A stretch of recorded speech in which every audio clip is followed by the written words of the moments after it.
Hi class, welcome to Chapter and Module 5. This chapter provides an overview of public budgeting and financial management. While budgeting and financial management in public organizations have a great deal in common with those activities in the private sector, there are important differences that come from the need for public agencies to account to elected officials and citizens for their activities, including raising revenue and spending money. In modern society, the way in which government at all levels spends money affects the overall economy, meaning that the budget is an instrument of fiscal policy. More importantly, the budget is a primary expression of government priorities, meaning that the budget documents the decisions that governments make concerning public policies. Chapter 5 examines the budget both as an instrument of fiscal policy and of public policy.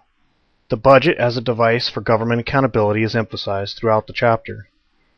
The authors first address the budget as an instrument of fiscal policy, which they are defining as being concerned with the impact of government taxation and spending on the economy. This section covers the way in which government spending can affect the economy, along with theories behind various approaches to fiscal policy. The discussion moves to the budget as an instrument of public policy then, noting that while the overall pattern of government spending defined by a budget has an effect on the overall economy, the individual entries in a budget represent the measure of support, or lack thereof, for specific policy choices. This discussion includes an exploration of government revenue sources and the process of choosing how to spend the government's money.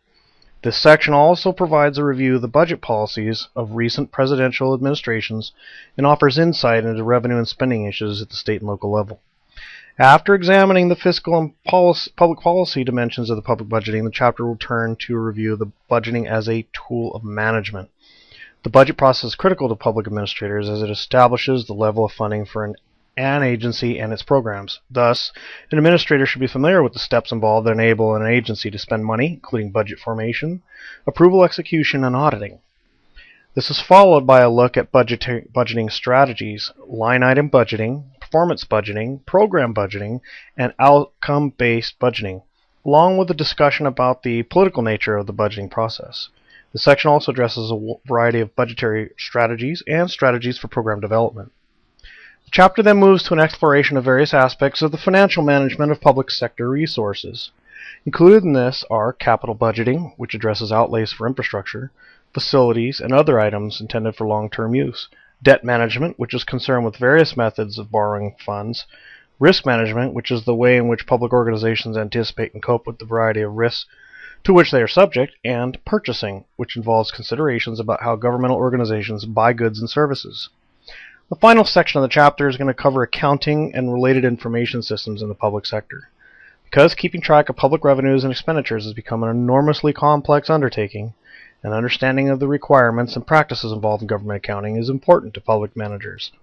As the authors note, knowing the technical side of the budget process, being able to follow the budget process and clearly understand preparation, administration, and review, it's extremely helpful as managers attempt to influence the operations of their organizations.